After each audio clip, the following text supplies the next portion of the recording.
I have transcoding options. Wow. That doesn't, it's not guaranteed though, Komodo. So I'd rather give my viewers a guaranteed experience than leave it to chance. You know? Just throwing it out there. Streams are about the viewer. They aren't about the streamer. Streams are about the viewer. Moving on. Get to the real deals. Remember how Twitch signed on with, what was it? The NMPA or whatever? Did a partnership? Yeah, they've done it with the Warner Music Group. Does it mean anything for streamers? No. So you can ultimately ignore it. It doesn't mean you can stream Warner Music Group music on your stream. So just, you know, it's just part of that. Essentially, from a streamer point of view, it means nothing. So carry on as you will. Viewers, as if you can see what's going on in the 5-pixel blurry mess of 720p. You see, Komodo, most viewers, and hands up in your chat if you do this, because I'd like to see the proportion of it, but most viewers don't watch streams on an ancient TV that's, you know, grossly too large to use as a monitor, which then, you know, gets them quality issues in trying to watch a stream. If you play Warner music on your stream without permission, they'll warn you.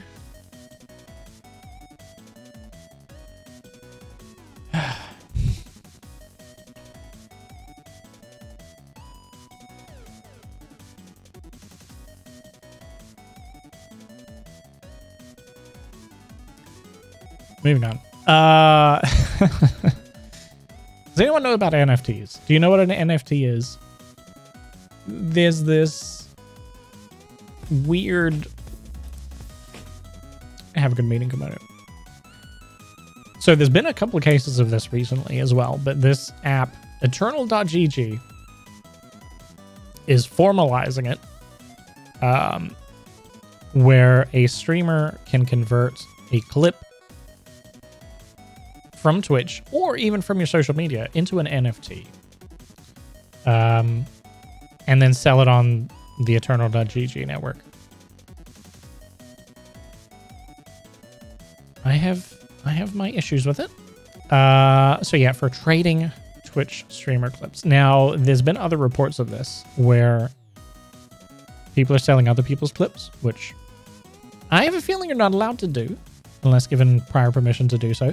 But there's been cases of people selling some other streamers' clips without having permission, and it's been bought, and the person's made money and all this sort of stuff. And you smell loopholes? Yeah, it's a bit weird. Obviously, the others were not scams, but you know, they're a bit nefarious in regards to how legal it is.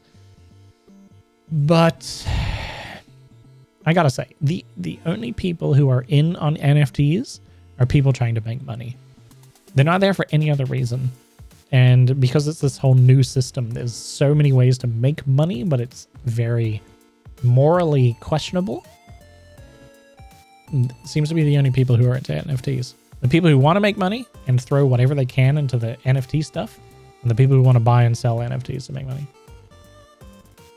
Can't you sell an NFT forward? Yes. Yes.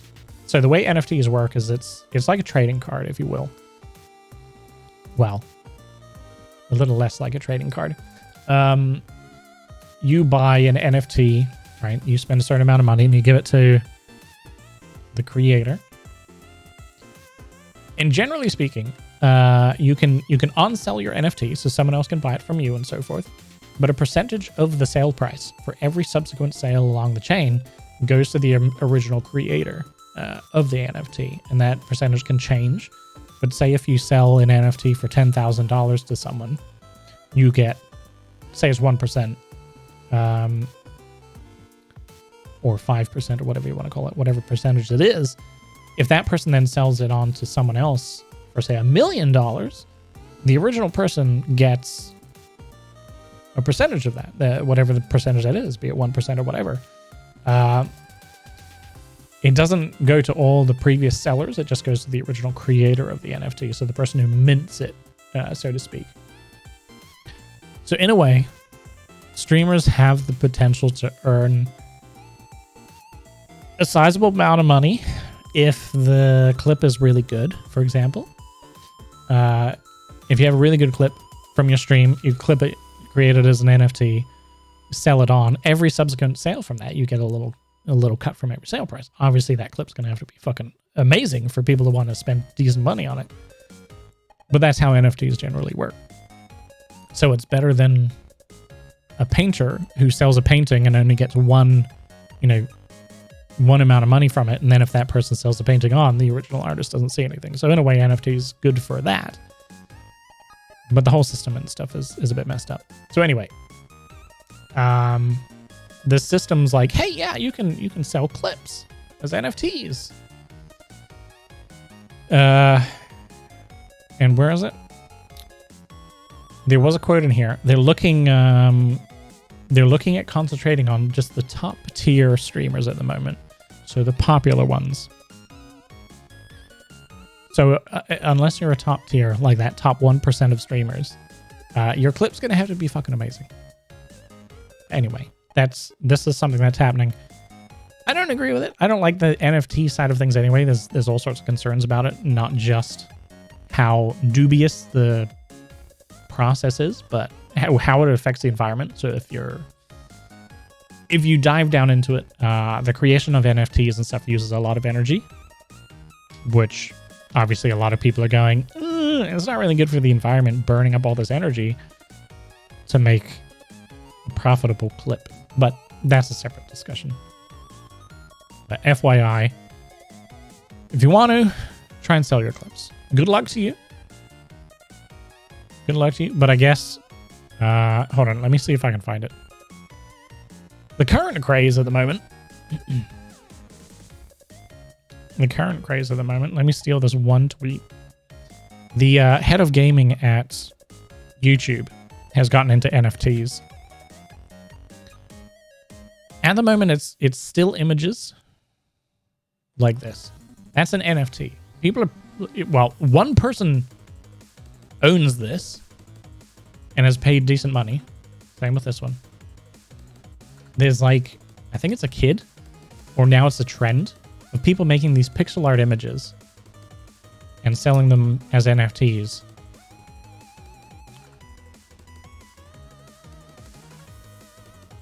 And paying a decent amount of money for it. And if you ask me,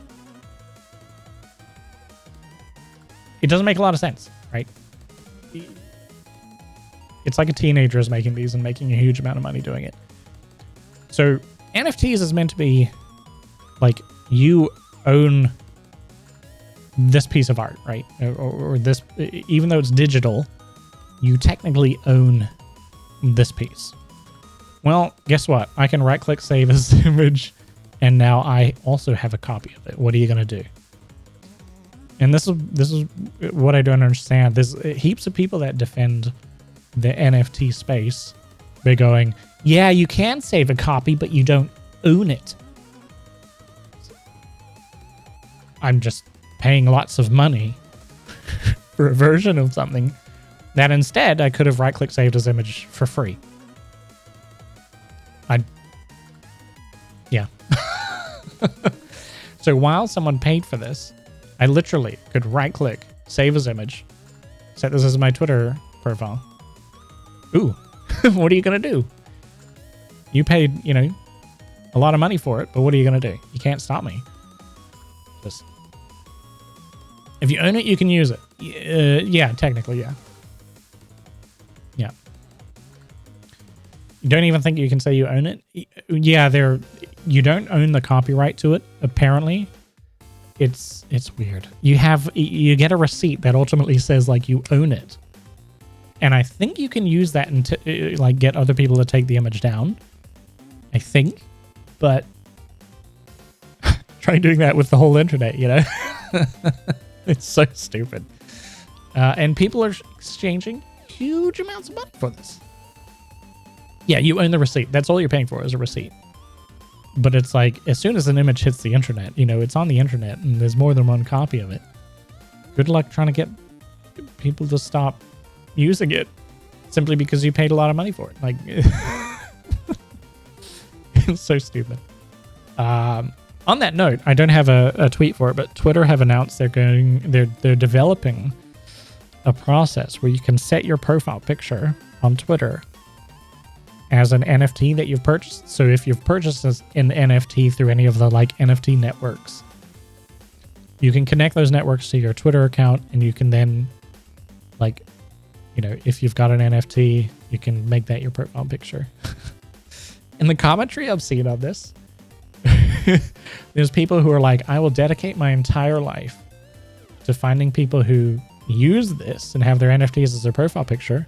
Right click save as and set my profile picture as the same image to all these people. What are they going to do? Just because they spent a lot of money. It just doesn't make sense to me. It's kind of on par on crypto, right? The people who are involved in it are the people trying to make money. That's pretty much it. You're true all, yeah, earn. It's just, yeah. So if you're not aware, NFT stands for non-fungible transaction, I think it is. So people can't lie when they, you know, if someone buys something, people can't lie about them also buying it or something. That's how it works. Great. Sure. Spend all your money on that image. I'm just going to, you know, save as and token. That's it. Sorry. Non-fungible token. Yeah. Great. You have a receipt. I can still copy the image and use it myself. It's, yeah. It's just a way to make money. I have to say, I do kind of like the concept of it. How the original artist can continue to earn money from it. But it's not great. It doesn't work in reality too well. If you've seen the controversy in the last week, Twitch is testing something where viewers can pay to boost a stream. Now, there's been a lot of controversial remarks around this. If you haven't seen it, if you recall, you know, we spoke about it a little bit last week on Thursday, but originally there was an experiment where you could use channel points. Viewers could donate a certain amount of channel points to boost the stream, and boosting meant it got recommended more. So potentially increasing its visibility and getting some new eyes on the channel. Well, let me just move this out of the way so you can properly see it. Twitch have decided to experiment instead that viewers can pay their hard-earned cash to boost the stream instead of channel points. So as you can see, just here, they can pay $2.97 for 3,000 recommendations on the channel, or 99 cents for 1,000 recommendations on the channel. Now, so there's a couple things around this. One of the controversies is that the streamer gets nothing money-wise out of this. So you pay Twitch to boost a channel's recommendations. The streamer gets no financial share out of that. And I can see some people going, well, the channel gets more recommendations, and that's good for the streamer. While yes, we actually got boosted twice during the previous experiment with the channel point redemptions. Made absolutely no difference. I checked the channel stats every time. Nothing. Absolutely no difference compared to previous times. Because recommendations actually bring in more subs. Well, there were some other people who did some experiments as well, got the channel boosted. Absolutely no difference to their viewer numbers, their channel views, nothing. No extra follows, no extra subs or anything like that. So no, there's no guarantee, Barbie, which is the thing. All it does is your channel shows up as recommendations to other people more than it would have before. Now, that doesn't guarantee anyone's going to click on that recommendation and come to your channel. So it's a very luck thing, if that makes sense. You, Barbie, you could spend $3 to get me 3,000 recommendations. I don't get anything financially, and it's pure luck. If people click any of those recommendations, do you click any? If any of you are browsing on Twitch, how often do you click on the recommendations for a new channel that you're not aware of? Probably very, very unlikely, right? Very few times. Quite often, I'm not talking about you, Bear. I'm not talking about you. You do that quite often? Okay. You do sometimes when you're searching for future raids? Okay. So, for me, I would say the raids is a bit of an interesting one. A couple times a month. What I'm curious about is how the recommendations work, because currently, the way you get recommended channels is based on how do they term it? Mutual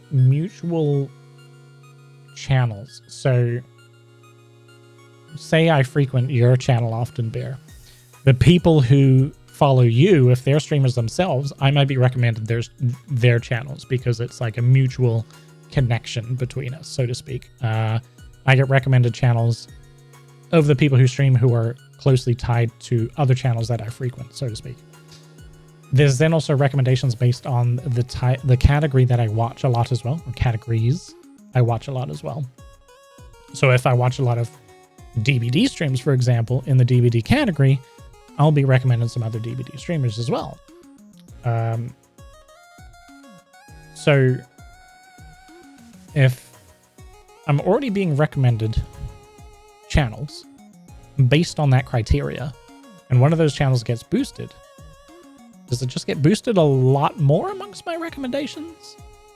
Or does it start to be recommended outside of that category? Maybe people who aren't watching DVD start getting recommended that channel. Like, they haven't clarified exactly how the boost works and increases your recommendations so much.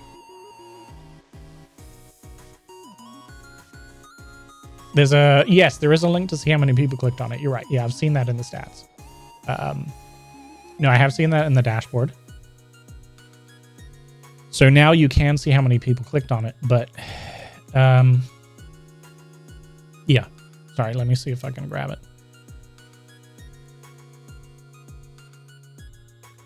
My God, how many messages have you sent me? What? All right. Hold on a second. Jesus Christ, I've got like 27 DMs from Bear all of a sudden. Yes. So promotion impressions. Yep. You send me a story? Okay. So yes, there is this in the dashboard now where you can see promotion impressions. But that's not how many people clicked on it. That's promotion impressions. So you're being recommended is what that is. Oh, you've got the clicks as well? Okay. Waiting for the copy paste. Just hold on, guys.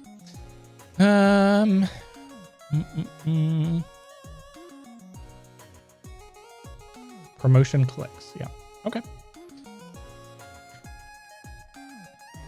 Yeah. Promotion clicks. There you go. Now, which is fine. Okay.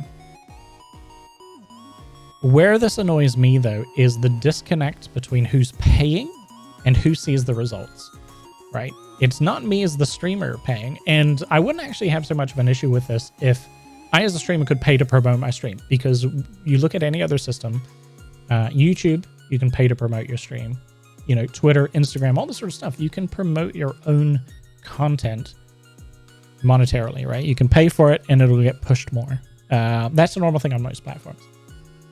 But here, you guys are paying to promote my stream or to have it recommended more. I don't get anything financially, so that's beside the point as well. Might not be so much of an issue if the streamer actually got a cut of that. But you as a viewer are paying money and you don't see the results. Right? And I do in my dashboard. I'll be able to see this sort of stuff. How many people clicked on it? How many impressions were there, so to speak? But from the viewer side, from the people who are actually paying, you can't tell. You just fork over some money, and you have to assume that, you know, the channel's going to get a bit more activity out of it. Is this live? No, it's currently an experiment. Only select channels are getting it. Very small amount of streamers, apparently. It irks me a little bit that, yeah, me as a viewer, I'm spending money. And it's kind of a weird thing when you think about it.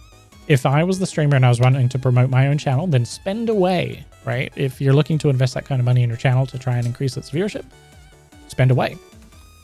But it's not often, I think, that a viewer is just going to hand over money, the possibility that his channel is going to get a few more eyes on it.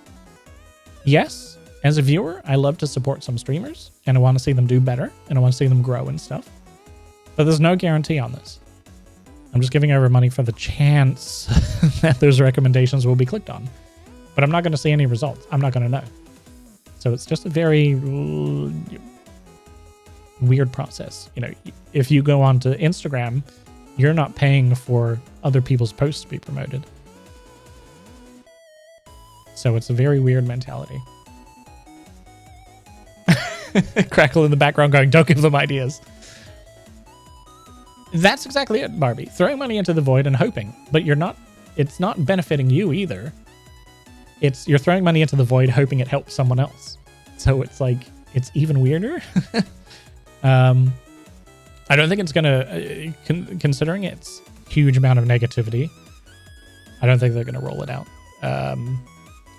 Huge amount of negativity on this. But is a Twitch, yeah, Twitch wishing well. That's actually a very good way of putting it. But you're not wishing for yourself, you're wishing for someone else.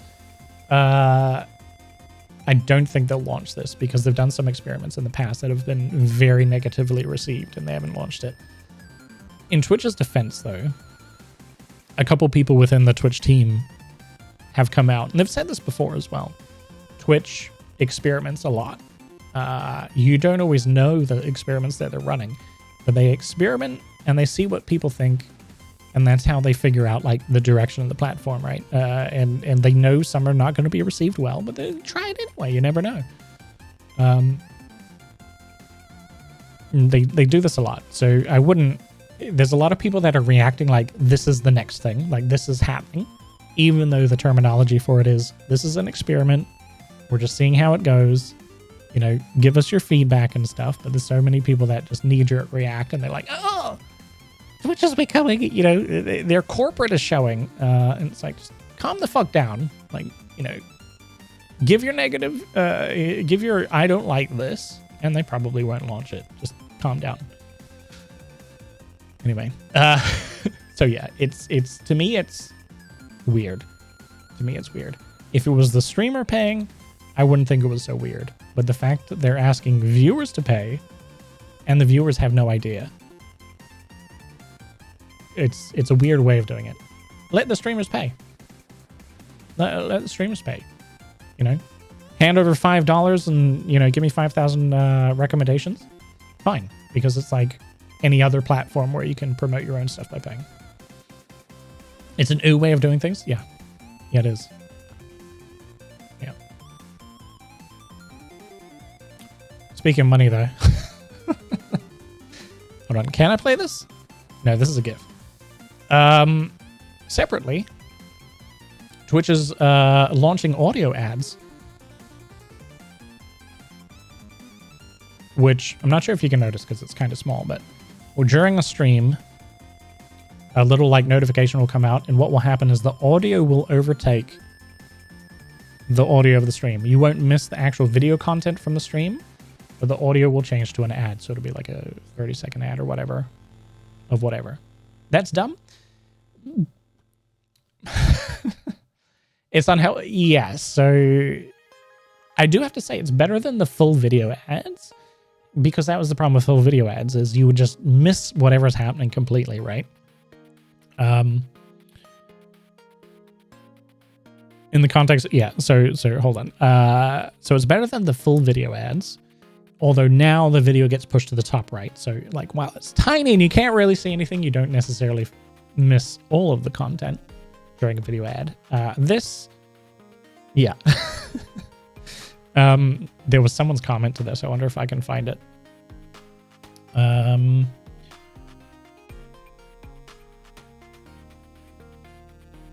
Let's see if I can find it, because it was actually quite hilarious. It's like, yeah, just to come up with it off the spot. You're watching a stream, and the streamer's like, I have something very important to tell you.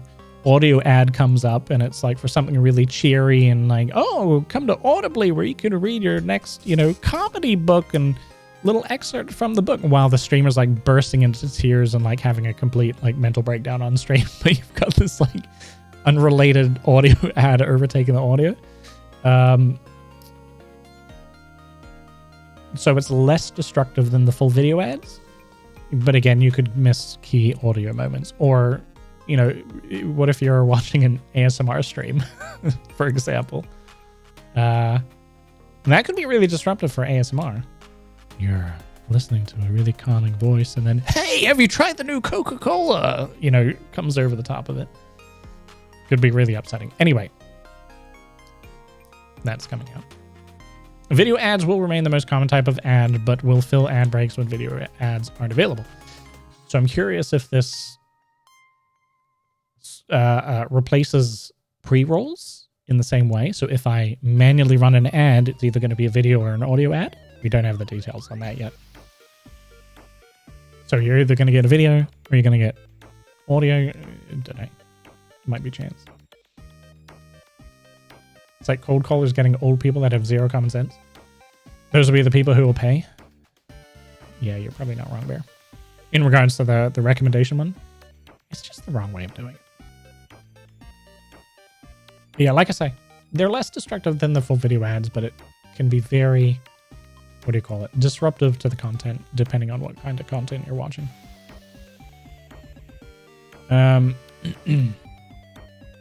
Twitch is also trialing a new thumbnail look in regards to the channels that you see just like on the front page, for example. Instead of it being a still from their actual stream, it's just their profile picture with like this on it. And some people have seen this already.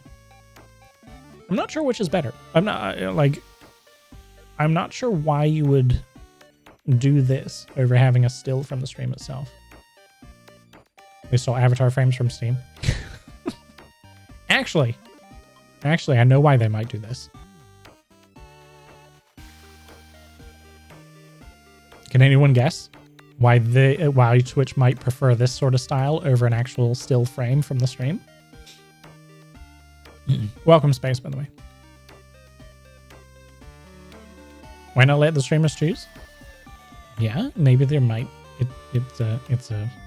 might be a choosable. Boobs, yeah.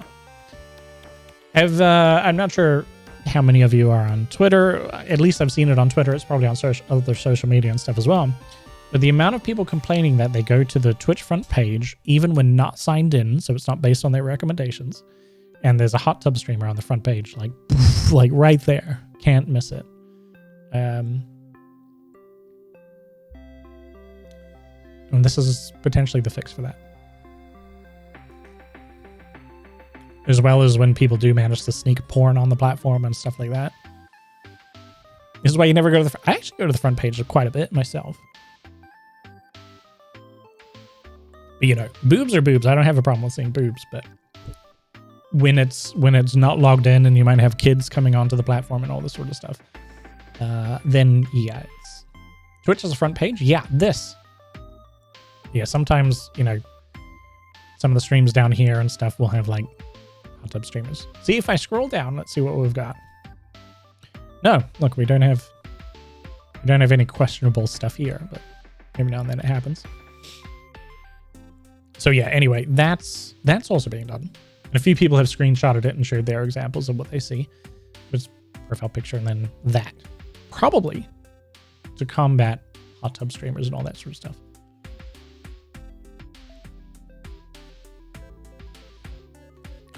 On a slightly different note, I'm just going to pop this into chat in case anyone's interested in reading it. This article has been shared quite a bit. Streamlabs is scamming people. And I gotta say, I've been saying this for a while. It also combats the screenshots of you pulling faces. They are great, if you ask me, Barbie. Those sort of stills are great. Bear is an unfortunate victim of the automatic thumbnail stuff, though. There's always some embarrassing image of Bear pulling a face or, you know, something like that anyway. Just how it happens, you know. But anyway, gets people to click, maybe, or goes, ah! And, you know, keep scrolling. Anyway, this article's come up. It's gotten a lot of visibility. Streamlabs is scamming people, and ultimately someone donated to a streamer. They inadvertently got signed up to Streamlabs Pro. I'm not sure if anyone else has fallen victim to this. I fell victim to this when they first introduced it. When you go to donate to a streamer and they're using Streamlabs for their donation platform, you go to the Streamlabs screen, and you can usually choose like a GIF or something to go with the donation, right? That shows up on screen. But then certain GIFs are pro GIFs. And there's other methods of them doing this as well, but this is one of the common ones, is you click on it, and it's not inherently noticeable that it's a pro GIF. Anyway, you click on that, you put in the amount you want to donate, done, right? Well, it turns out if you choose a pro GIF, it signs you up to Streamlabs Pro. You as the donator to Streamlabs Pro, which is whatever amount of money it is. I think it's $5.99 a month or something like that. Which comes out on top of the donation you make. Generally speaking, you don't know you've been signed up to Streamlabs Pro. At least when I did it, there was no confirmation email or anything like that. There was no extra prompt when I clicked donate. It didn't come up and say, you're signing up to Streamlabs Pro or anything. None of that. All of a sudden, next month, the price comes out of your bank account, out of your card. Easy fix, don't donate. Yeah, there's that. So anyway, you're signed up to Streamlabs Pro, and that money is coming out of your account every month. You may not realize it first, but then you do realize it's not easy to cancel. It's not straightforward. And then if you approach them and be like, I didn't want to sign up to this, I want a refund, they go, nah, no, we don't give refunds for that. It's scammy. And this is actually what drove me away from Streamlabs in the end, is scammy practices like this, because I fell victim to it myself. No idea I signed up to Streamlabs Pro. I paid for like 2 months or something before I realized, and they're like, nope, no refunds. It was really, really difficult to cancel it. And but I got to cancel it in the end. Went to their support team, no free refunds, told them it was scammy. They're like, yeah, whatever, thanks for your feedback. It was a little bit later, I became a voluntary support person for Streamlabs in their Discord. And there's a whole separate story I can explain about that. But the amount of people that came into that Discord because they'd scammily been signed up to Streamlabs Pro, wanting refunds and all this sort of stuff, and Streamlabs didn't do refunds. We don't do refunds. And all they do is they just copy paste the instructions for canceling back. Like, oh, all you need to do is cancel the subscription. It's like, it's not easy to do. So this person's ultimately given a step-by-step along with the email responses that they get, which is just, you know, heaps of useless back and forth. In the end, they managed to get it canceled. They got 1 month refunded, but that was not it. You know, they paid for multiple months. And yeah, I put the link in chat. Give it a read. Like I say, Streamlabs has started some very, well, not started, they've been doing this for a couple of years now, very scammy practices. Very, very scammy. And it's driven me away from Streamlabs. I've migrated over to Stream Elements and stuff, and it's just been 100 times better. But yeah, just beware. Essentially, one tip that this person gives, I'm trying to see if I can find it.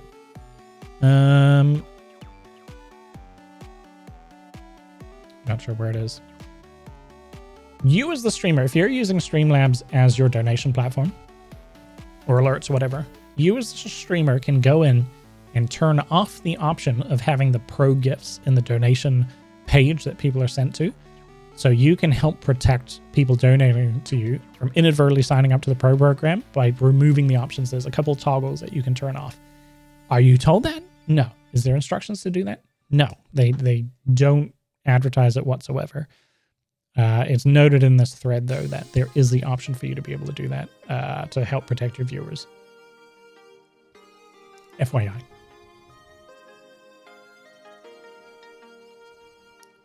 Separately, hate raiders are back. This time, instead of targeting minorities and LGBTQ members, they're targeting war veterans or army veterans or just veterans. Anyone using the veteran tag has been targeted by hate raiders. And they get follow botted by a bunch of accounts that ultimately, aren't very nice to veterans. Streamlabs is scamming people. They have been for a while, Komodo. They've been for a while.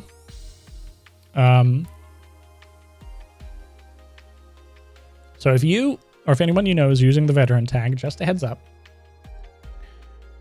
And if you can't read these, we've got remember your vet friend died. Your vet friend committed haha. Your PTSD trigger. Your veteran friend died in pain. No futures. No future, so joined military.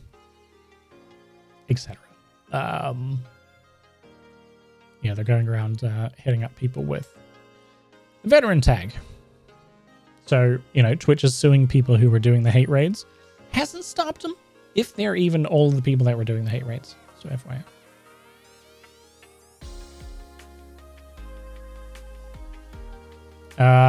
YouTube, on the other hand, is running a new experiment to help build audiences. They now show which video is attracting new viewers who later come back to your YouTube channel, which I think is quite good.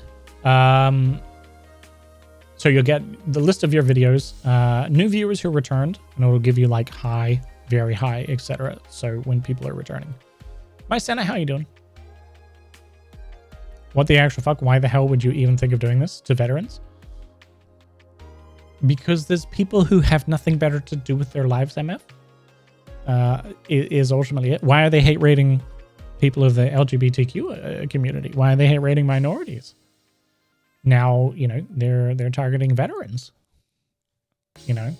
They'll target anyone they can next. They'll be targeting bald people. They'll be targeting women in general. So yeah. Even though there doesn't seem to be as much happening around the hate raid stuff, probably worth still protecting yourself if you're a streamer, having a stream deck or other options for being able to turn off alerts and that sort of stuff so it doesn't impact you so much. My Santa, I'm doing well. So yeah, anyway, YouTube is making positive changes to the platform. It's not all bad news. I think this is quite nice. I'm not sure how Twitch might implement it. Maybe you could have it by category. You could have it by particular streams as well if you have viewers coming back. Would be nice. But from a YouTube standpoint, this helps identify what type of videos that people might be first watching you and then getting hooked to come back. So this first video here that has very high new viewers who returned is obviously is potentially doing something different to the other videos which are only high.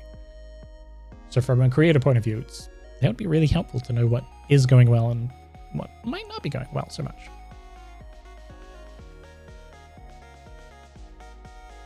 I guess other positive news for Twitch. If you can call this positive, so though I have spoken to some people who didn't like it. Video smoked a stronger variety. The guy responsible for you being here, Skill, has had problems with hate raids lately. Oh, has he? Has he? just general sort of raids or follow bots, or because there's to go back, there's been a bit of a discussion about it. There's hate raids and there's follow bots, and both of these are happening at the same time, but they're not the same thing.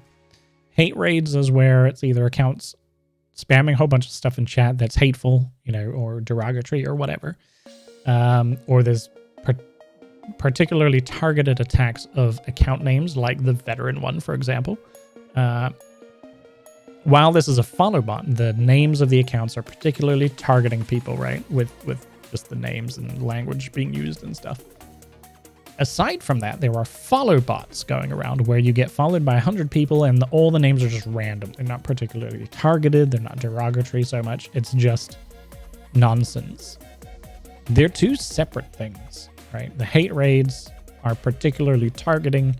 They're geared in a particular way to cause distress or insult or whatever to someone, whereas the follow bots are just an inconvenience. So there's two different things, but a lot of people are referring to the follow bots as hate raids. It's not the same thing, all right? Unless you're being particularly targeted. There's people who are just getting the follow bots where it's nonsense and random names and calling it a hate raid. And it's not a hate raid. It's just a follow bot. And they're easily cleared up. You're easily dealt with. You're not being particularly targeted maliciously in a way to cause you distress like these, right? And there's people who are saying, I got hate raided today and it's causing me a lot of distress and stuff, when it turns out they were just follow botted. They're easy to take care of. Twitch even says you don't have to do anything. The accounts will be cleared, themselves automatically. But people aren't targeting you so much for hate, if that makes sense. There are two different things.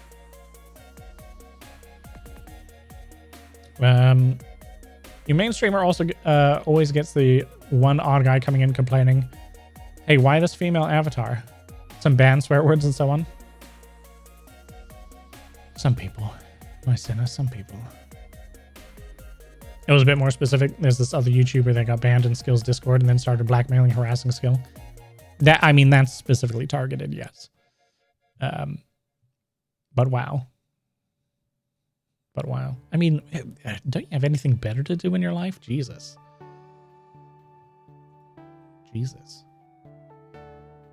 Something that might be a little more positive. Starting next week, Twitch is doing a small test. So again, it's a test and it's an experiment. And I've already spoken to some people who don't like this idea. A resubscriber. Not only will the resub be announced, so, someone has subscribed for 24 months, but a random fact about that person will be put in chat. Now, this is not personal details, like was born in Sacramento. This is about your Twitch account. So they've followed this channel for 900 days, or their most used emote is whatever it is. So hopefully it's not an embarrassing emote. But it's little facts about the Twitch account. So you're not going to get doxxed. Don't worry. But I think this is kind of like I think it's a nice little feature. It's not a major feature, but, it's a nice little feature.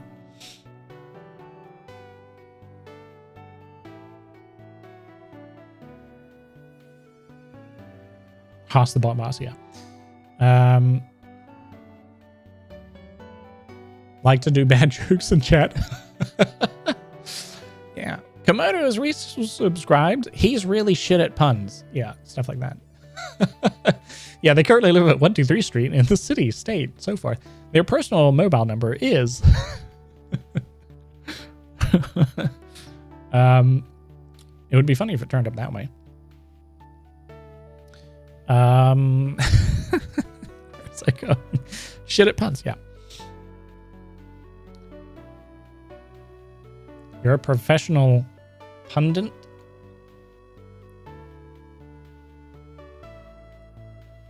Moving on. The big news, which we talked about last week, is the new channel verification stuff is out there, right? We didn't talk about it on Stream Talk last week, but we talked about it on Thursday, I think it was. Pundit? What's a pundit? I don't know what a pundit is. Is that a cross between a punter and an idiot?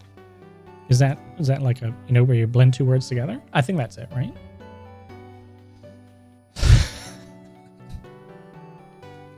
Anyway, the chat verification stuff's out. I've changed my settings. When jokes fail due to language, I'm not reading Komodo's comments seriously enough. Commentators and analysis for football are called pundits. Okay. Sure. Anyway. When jokes fail because you don't know the word. Is that because I don't watch football? Gladly don't watch football? I have a different term than pundits for the panel of people talking about football. But channel verification's out, so I've set my settings. Have I noticed any difference? No. So it's more going to be about new people coming to the channel. I've set it pretty mildly. Your account has to be older than a day. And you need to have at least email verification on. You can also have mobile verification on as well, or phone verification. But your account has to be older than a day, and you have to be following for more than a day, I think it is, if you don't have email verification on. So, and subs, VIPs, and moderators are exempt. So I've got a pretty low setting. But if you find your channel is constantly harassed by new accounts and just people being dicks, you can change that, and you can be a lot more secure. But either way, this is live. A lot of hate for this. Incorrect hate for this as well. People just not understanding what this actually means. And yeah, as I showed last week, there was, I chose violence with some people, and I had some arguments with people about it because they clearly just didn't understand what it meant. Some people saying, oh, this is going to destroy people's channels because not everyone owns a phone. Only matters if the person specifically requires phone verification, and that's up to the streamer, not to the viewer. Similar to what you went with? Yeah. Yeah. So yeah, it's very, very customizable as well. It can be changed on the fly. And there was the question about, how you can put on subscriber mode in a channel by doing /subscriber on or whatever it is. Subscriber mode, follower mode, emote mode, all that sort of stuff can be done by a command line in chat. You can't do it with this yet, but the request has been made for that to be a feature. Some way or other, 2FA and all, when supporting streamers buying bits and such, there's no way around to verify yourself anyways. Yeah. Yeah. And this should cut down on the bot stuff quite a bit. Well, I say that. This is only chat verification. You can still follow a channel, or a malicious account can still follow a channel. They just can't chat in chat. So this will cut down on the malicious chat raid, hate raid stuff. Not necessarily the follow bots. That needs to be addressed differently. But yeah, my son, it's like, if you haven't verified your account via email, why not? Someone was discussing this before, and it's like, why would you not email verify your Twitch account unless you were at some point wanting to misuse that account? Simply put. Yeah, that's pretty much it. So I actually think this is great. The fact it's hugely customizable rather than just being an all on or all off like it used to be with the email verification. This is great. And people can customize it to make themselves feel safe. And if a viewer can't chat in someone's chat because they don't have email of these, then that's up to you. It's the streamer wanting to make themselves feel safe. The person I was having an argument on Twitter about with this, who said it was going to kill. What was their direct quote? This is going to hurt small streamers even more, because what about people who don't have mobiles that can phone verify? And I said, well, the streamer doesn't have to put on phone verification. It's an option. Trying to think where they went till this. Oh, there's X amount of people in the world who can't own mobiles. And what about young kids can't own mobiles? I didn't own a mobile till I was 19. Again, it's up to the streamer. It's not up to the viewer. Like, you don't get to choose to decide how a streamer feels safe. It's up to the streamer to have the choice on how they feel safe, right?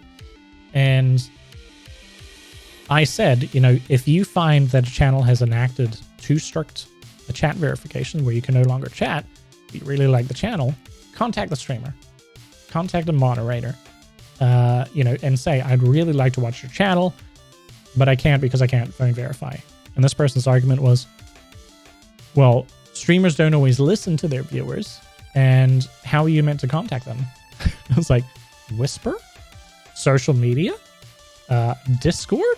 You could be in their Discord, you can DM. Oh, but a lot of viewers don't have any of that. Or don't have any of that. A lot of viewers don't have social media, don't have Discord. Streamers apparently don't answer their whispers. And what's to make a streamer listen to a viewer? You're just trying to say you want something as a viewer. You don't care about the streamer. Streamers don't get Discord until they have 30 viewers. That's right. Yes, that was their justification as well. Most streamers don't create a Discord or don't have Discord until they have 30 average viewers. I can pull random numbers out of my ass as well to support my argument. I'll put this in chat. Anyway, moving on. Twitch actually did a live stream about this, and I would, if you're interested, I would highly suggest you watch the VOD. It's not overly long. It's 49 minutes. Listen to it at 1.5 times or something. And it's talking about this new verification process and the justification as to why they did it, as well as some FAQs at the end. It's actually quite informative. Sometimes you have to make streamers aware. Had a 40 or so minute chat ban. New viewer, and he was actually not aware and thankful for telling them. Yeah, it depends how you tell them. Yeah, for sure. Yeah, and generally speaking, new users to Twitch learn very quickly what's accepted and what's not. And some people don't learn, unfortunately, and they end up getting banned from a whole bunch of channels. But there isn't a training ground or anything for new users on Twitch, and sometimes I feel like there should be, like, a basic etiquette run through, so to speak, or reported as a bot, yes. But I feel like there should be some sort of etiquette walkthrough that they have to go through before they can chat in any chats, because it's pretty rough otherwise. 40-minute ban is in like a timeout. Come on in. 2 seconds, please.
Right. Sorry, guys.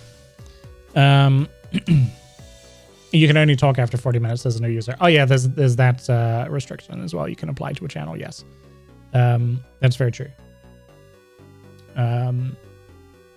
Which kind of goes along the lines of the chat verification stuff. Although you can't cut it down to a certain amount of minutes. It's I think a day is the minimum amount of time. They're still making new people. Who's making new people, Space? Yeah, you can't have it more than that. Yeah, so I'm just talking about the chat verification stuff. These settings here, I think. Oh no, it is 10 minutes. Yeah. So chatters without a verified phone number can do 10 minutes. I was thinking it was a day. 10 minutes, 30 minutes a day, week, month, whatever. Yeah, there you go. Up to 3 months. Oh, they keep making new humans? Yeah, they do. Funny that. But yeah, I would suggest watching this VOD about the chat verification stuff. It's quite informative. These sort of videos are actually quite good to watch anyway, just to know what's happening on the platform and everything.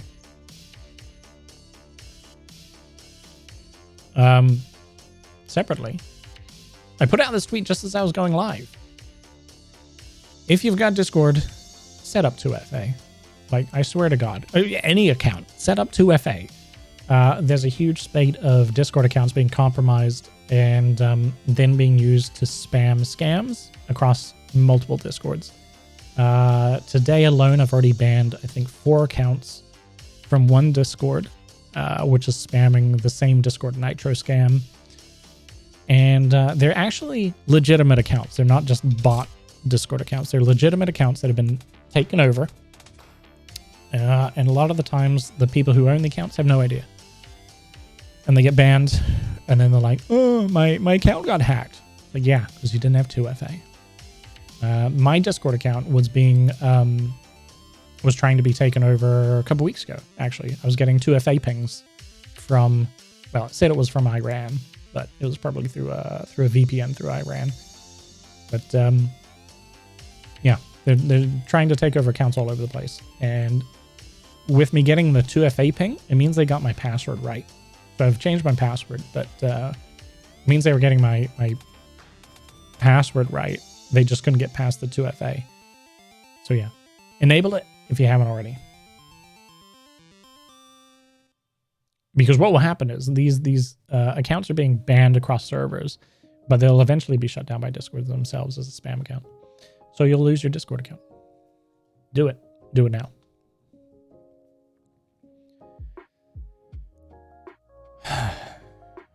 Some of you saw this tweet. I put out a tweet last week. Was it last week? It was last week. Bad advice. Bad advice being given out. It's probably my biggest gripe of all. My biggest gripe of all. There is so much bad advice for streamers going around out there. So much bad advice. And this was in just one Discord where someone was talking about growing their channel and stuff. And this person butts in. But remember, it's 95% luck when it comes to success. You either have it or you don't. And the amount of streamers that I've come across who believe luck is the only thing involved in them being successful. And it's just terrible. They will not do anything to improve their channel. They'll just sit there playing a game, not talking to chat or whatever, just thinking somehow they'll be discovered and they'll blow up.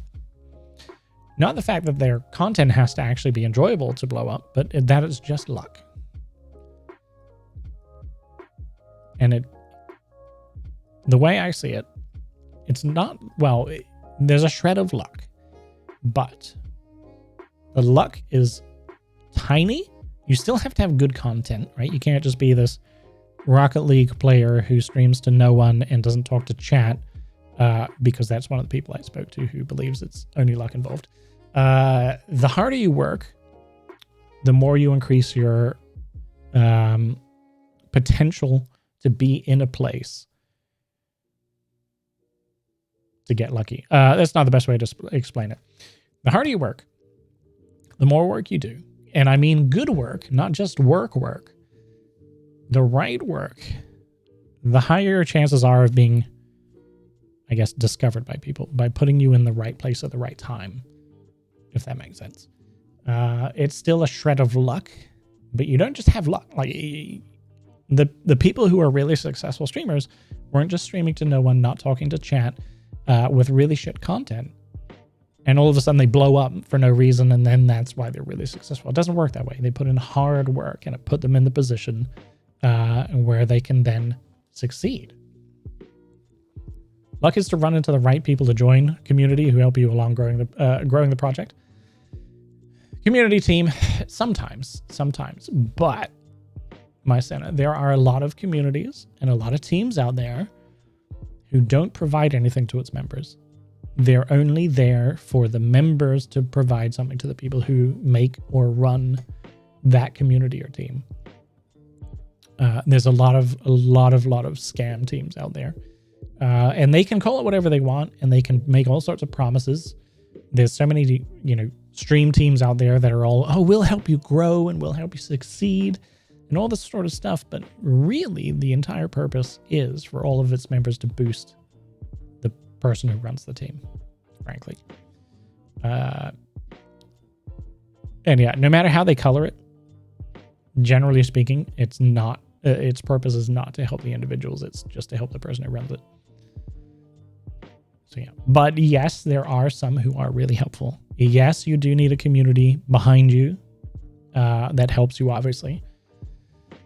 And the bigger your community and the more supportive your community, the more likely it is that they get other people to join the community or help you get more visibility and whatnot. So yes, it can happen. I'm not saying it doesn't. You just have to be careful. Don't fall for that trap of, oh, our team's super successful and we've made X amount of affiliates. Because there literally are teams that advertise that way as well. We've made 200 people affiliate. Nice job, because it's the lowest thing you can achieve. It's not it is an achievement, but it's not a hallmark to say you've made X amount of affiliates in your team, if that makes sense. It's not a selling point. One individual can make themselves affiliate in no time. Excluding Komodo, though. I'm not trying to downplay the affiliate achievement. I'm just saying it is very easy to hit if you do the right things. What? You said it took you 18 months to become affiliate, right? But yeah, bad advice. I did say something about that in my last stream, yes. It's bad advice. It's not 95% luck. If you rely on luck, you'll never get anywhere. It's 99% hard work and maybe 1% luck, if even that. But the harder you work, and I mean the right work, it has to be intelligent, structured, correct work, puts you in a place to be successful. That's it.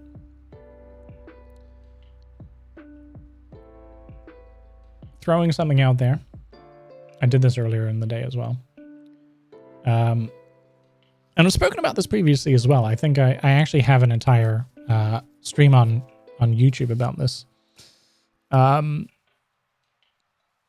reminder for streamers, creators in general, that you're a brand, right? You're a brand. That's how you sell yourself. That's how you share your content. You're a brand. And what your brand represents is very important as to how successful you are, or to whatever your success is. To whatever success is, yeah.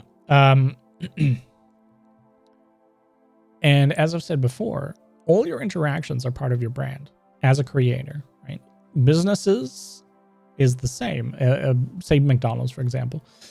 McDonald's is a brand. Every interaction that McDonald's does is a representation of the brand. That's why all McDonald's restaurants are the same. They generally have the same slogan.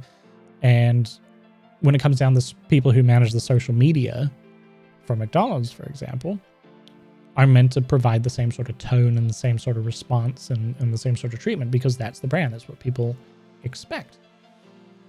It's the same as a creator. All your interactions, all your content, etc. is part of your brand. On camera, on video, in person. So if you go to expos, if you meet someone on the street, as well as all your social media interactions, reflects on you as a creator and a brand. I say this because there was a recent interaction that I saw, and it was people getting real personal on Twitter. Real personal. Words being spoken, treatment of each other was not good. And these were creators, and it wasn't good. Now, some creators do this on social media where they're just very outright, you say what they want and all this sort of stuff. And that's part of their brand. They're very forward. But what was being said on Twitter that I saw was very personal. And it's like, that sort of stuff should be in DMs. Welcome back, Violet. How's the workout? Doesn't luck only increase crit chance? I feel like a saving throw can be part of luck as well, right, Space? But yeah, the hold on a second. I think our playlist has changed again. Go away. This interaction on Twitter was, yeah, very personal. And it's not the normal treatment or normal interaction of what these multiple people do on social media, so it was very off-brand. Now, this is doubly important when you start looking at doing brand deals or working with, you know, certain brands and whatnot. They don't generally just partner with you without checking you out first. And the real serious brands, for example, will check your social media. They'll check some of your previous content to see what they're signing up to. And what they're going to be related with. Because obviously, you don't, as a business, you don't want to sign on a creator as a partner who turns out to be like a giant Nazi or something, or racist or homophobic or something. So they'll check out your social media. And when there's outright hostility like there was, that doesn't look good for you as your brand. That might not be something that they want to associate with, especially if you're going to do it more often. But similarly, context is very important as well. I've seen interactions where they might be very close friends, for example, but they do some social media that looks very hostile at each other, while personally between them they know it's a joke. From external view, for people who don't know them personally, it doesn't look good. It looks really hostile and stuff. That's the context, right? If it's a brand and they're just looking through your social media, they'll see it and be like, whoa, like, this isn't a good look, right? They're being very hostile and stuff because they don't know the context. So context is very important as well. Maybe hostility is the brand. That's what I mean in Space, is if that's your brand, then fine. What I'm saying is if it's not your brand, those interactions can be damaging. There are some people who are very hostile. There are some people who are very, controversial on social media. That's just part of their brand. Very outspoken. It's fine. But if you're not, if that isn't part of your brand, it can be very damaging for you. Not just between streamers, sometimes just toxic things on other levels. Yeah. Yeah, absolutely. So just FYI, it reflects on you. And the interaction that I saw recently was hostile. It wasn't a joke between them, and it was very personal. And it's just like, yikes. Yikes. You watched a crime psychology episode from an MMA fighter that turned very bad, and he also had a brand that was mainly built on his massive rage against the world. If that's your brand, go for it.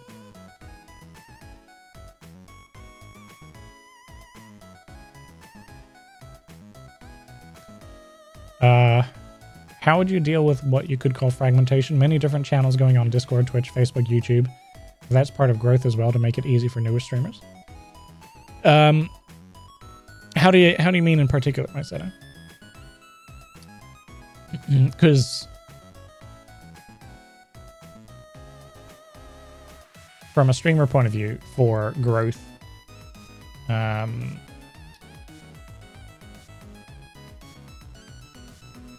one person has to deal with many social media streams to get out there. Yes, it's ultimately a necessity. Without support, it's difficult. It's time consuming. What a lot of people go through, as in regards to growing pains, I guess, is trying to cover everything, all social media, all channels, and it's hugely time consuming. It's other people will agree that trying to do full-time streaming, for example, even part-time, well, say full-time streaming is like a 60-hour week for work. You work way more than what you do in an office job, which is what like most self-employed people do. They work more than what they would in an office job. Even part-time. When I was part-time content creating, it was almost a full-time job on top of the full-time job I had. But yeah, what a lot of people do is they try and cover everything. Twitter, Instagram, TikTok, Snapchat, they try and do it all. You can't do it all. Pick the ones that work best for you. But it is very, very difficult though. Sometimes weeks in advance, Friend of yours plans a lot. Yes. So she has a whole journal with what she wants to do, needs to do, and then plans out what would be helpful and to not forget channels. Yeah. Organization is key, which is my big downfall because I'm not a super organized person.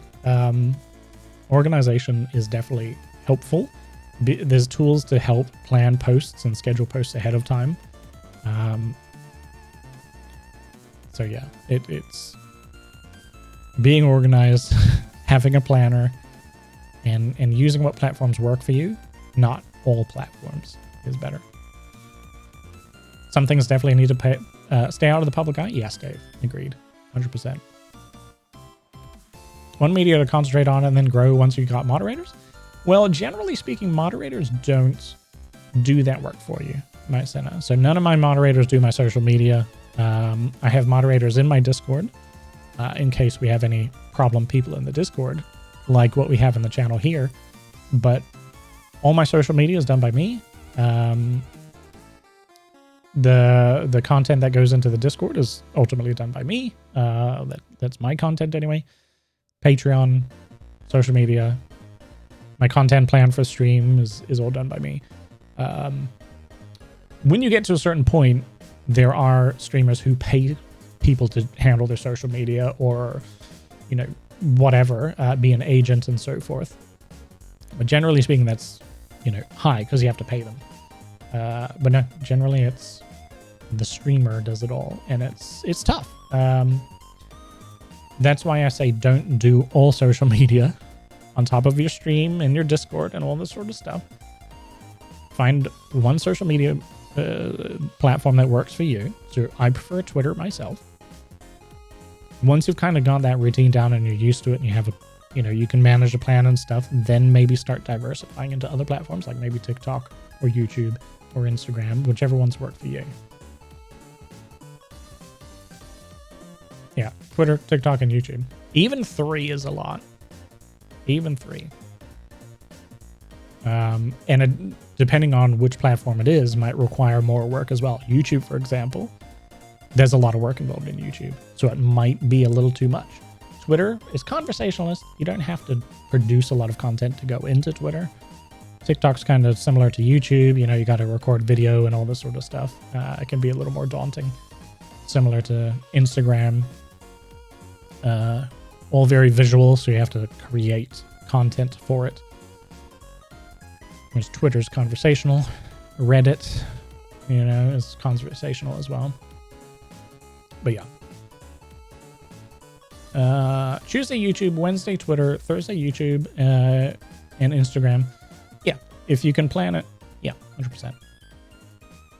100%. Some people will, they'll take a weekend off, so they don't stream Saturday, Sunday, but they'll use that time, they'll use that time to plan the next week's tweets, for example, and they'll schedule them. So they'll write them all up, they'll spend like a full day bashing out content, and they'll plan it and they'll schedule it so that they then don't have to spend that time throughout the week actually posting it. It's already scheduled. It's already ready to go. They don't have to worry about it. It's ready to go out. You know, speaking of which, I have a YouTube video that's going out 7 p.m. my time tonight. In just under 4 hours, I've got a new YouTube video going up. I finished editing it yesterday, had it uploaded, got all the information in, scheduled it. Nice segue. Hey! And I actually have another YouTube video already in the works as well. I did 2 recordings rather quickly, one after the other. I didn't record a video and edited it before I recorded the next one. I had 2 separate games to deal with. So I did the recording, and I've got one already queued up to go out tonight, and I'm editing the next one.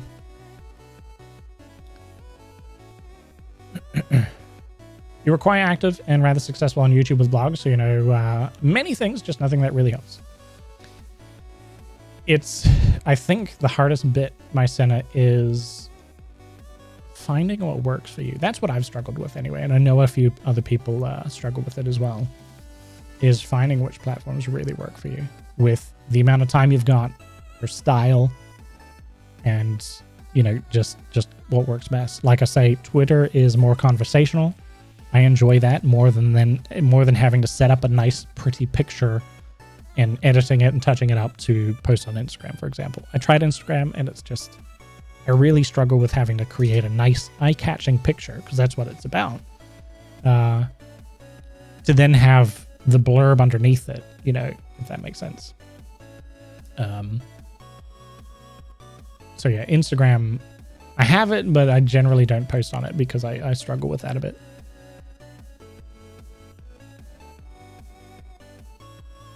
It should be real for you, yeah. So yeah, I think finding the platform that works for people is the hardest. Some people love Instagram over Twitter. You know, Crackle enjoys Instagram more than Twitter. Some people find Twitter very daunting. And then some people can throw out a TikTok, like, you know, and it's a great TikTok, and they do it super easily, and it's just all natural for them. It's great. It works for them. The person? Yeah. The artificial stuff. Yeah, I totally get you as well. There's a few people on Instagram that I know, and their Instagram is just so, it's so staged, you know. And then you look at their actual like live stream content, and it's more natural, and it kind of, the Instagram side seems very fake because of it. Some types of social media are not well suited for your personality. Yeah. Just it differs from person to person. You can never use Twitch. Twitter, you mean? Right. Some people can. Some people can. I prefer it, but yeah, it doesn't work for everyone. Yeah. Oh yeah, that's the that's the one I brought up before. So yeah, it's very difficult, and it's very daunting for people. I went through the stage of trying to do every platform, you know, trying to cover content in all areas, and it just so much work. It's so time consuming, and you get very little engagement on some platforms, and it just completely like doesn't, you know, it's very harrowing and demotivating. Did you miss the NFT talk? You did, yes. Saslin, how you doing? Yeah, there's a platform that's building to sell Twitch stream clips as NFTs, and it's just bleh. Bleh.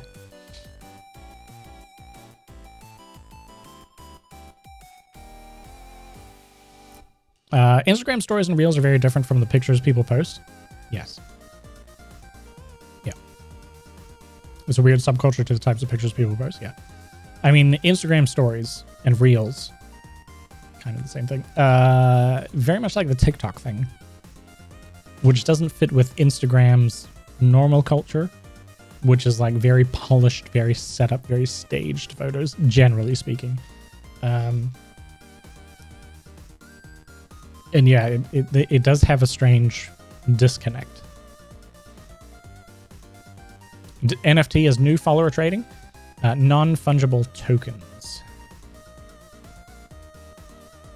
So our first glimpse of New World seemed very World of Warcraft-ish. In the fact it's an MMO, yes. Quite a bit different in regards to gameplay in it. Although, funnily enough, in New World you have to pay tax, which is funny coming from an Amazon game. Creator coins via Rally. No, I've not heard of this, Violet.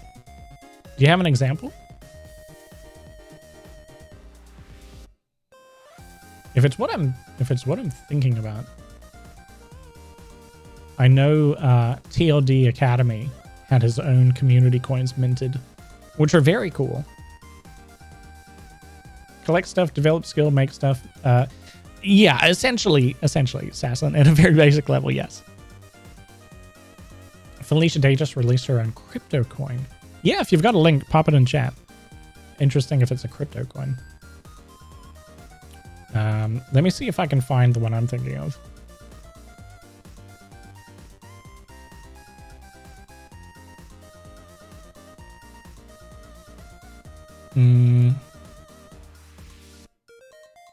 Big Amazon decided to geo-block you. Wait, really? Instead of making a Patreon to support what I do, I've decided to make a creator coin called Geeks. Each week, a limited number of signed photos, podcast shoutouts, video gifts, and more will be available here for peeps. You buy 50 Geek coins, you'll get permanent access to a part of Discord with exclusive pics and stuff. Interesting.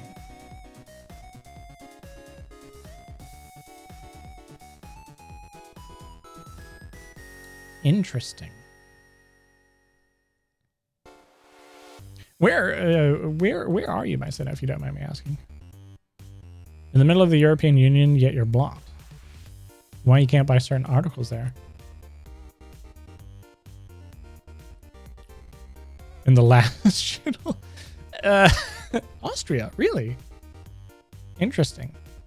I didn't realize. So you can't play Amazon games. Might be a promising avenue for content creators, apart from the crypto part. It depends on how it works. Violet. Not buying any geeks? That's fair.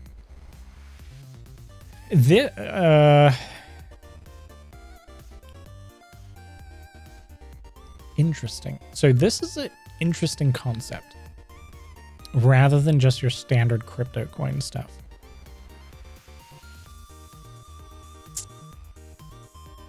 Yeah, I know who Felicia Day is. So $20, which equates to 31 geeks, gets you on-air Twitch shoutouts, signed headshot at 124 geeks, but that value would change, would it not, depending on how much people buy, and a cameo video.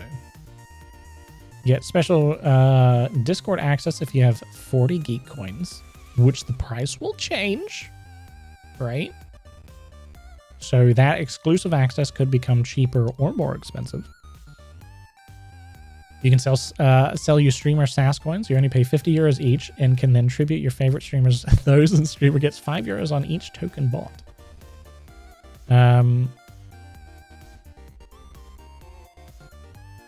Geeks will be limited in production. Yeah, that's what I'm thinking as well, Space.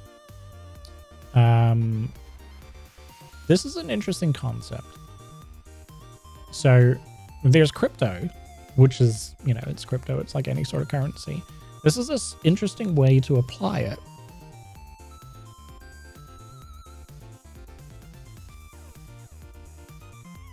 This is a very interesting way of applying it. It's currently 64 cents for a geek coin.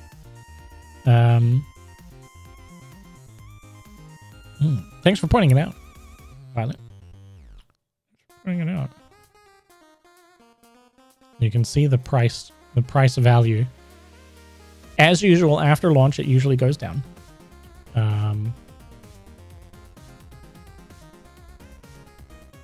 Just trying to start Fallout IRL. Interesting. So, total support is 1,500, total transactions. We should have a total support volume. Circulating supply, 760,000 geeks. So yeah, limited volume. And it's backed by crypto in the fact that you get all the actual transactions here. So someone bought 552 geeks. She explained it in her podcast because she does so many different platforms. Yeah, if you can tangibly associate it to access like on Discord and say if there was some way to restrict particular content to it as well, like tiers on Patreon, so to speak, if there was a platform where you could limit who has access to what, then yeah, it works. Someone sold 559 geeks.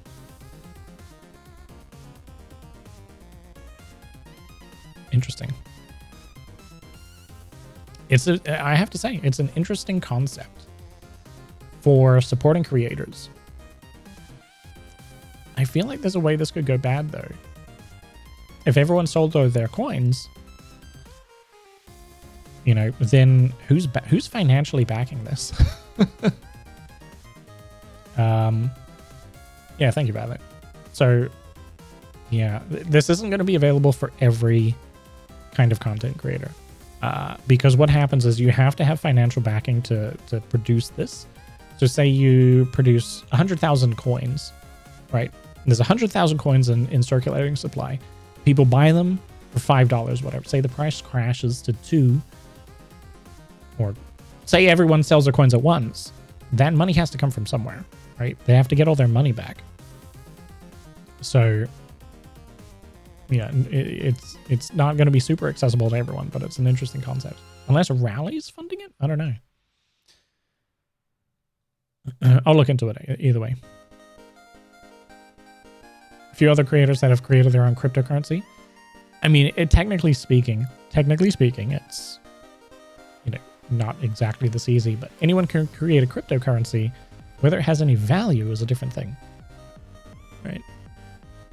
I could create a cryptocurrency, call it Dome. Doesn't mean that anyone's going to buy it because there's no value behind it. I just want to find something. Just a second.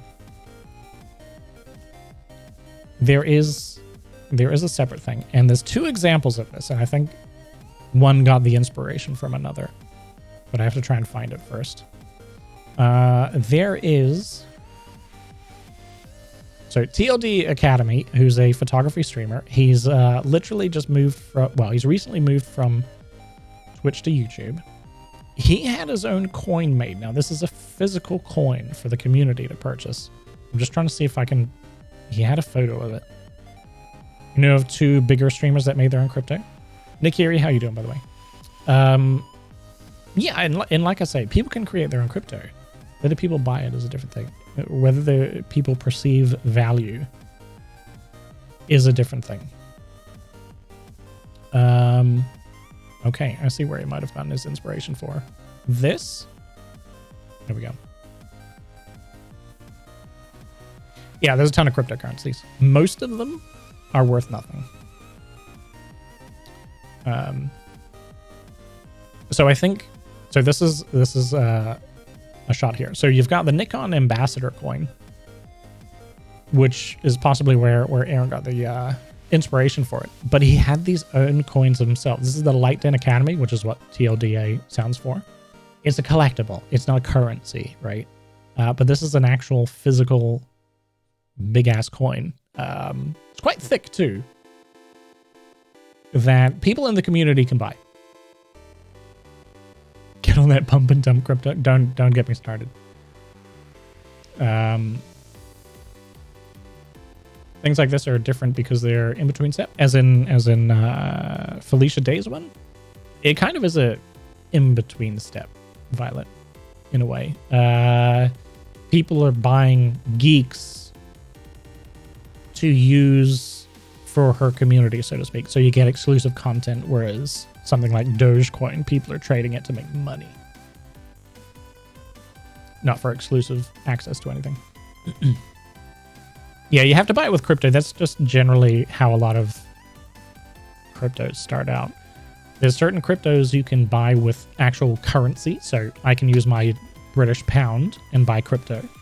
there's a lot of cryptos that generally new cryptos and small cryptos you can't buy with currency. You have to buy it with a separate crypto currency. So you have to spend physical money to buy that crypto to then trade it for, the one that you actually want. You only buy crypto if you're in the US? Why only if you're in the US? Right, Senna? You lose money from it, you can tax deduct it. Really?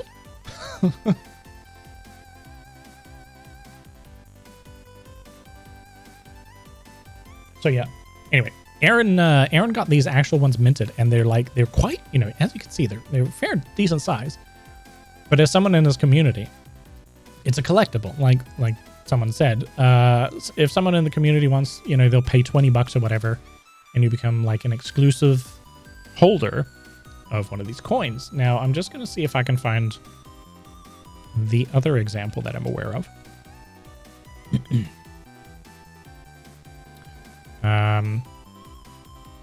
Fuck, what's his name?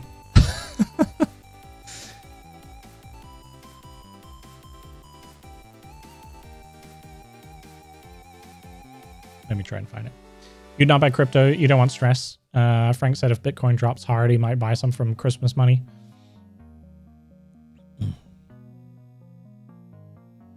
So I bought some Dogecoin way back when it was really cheap.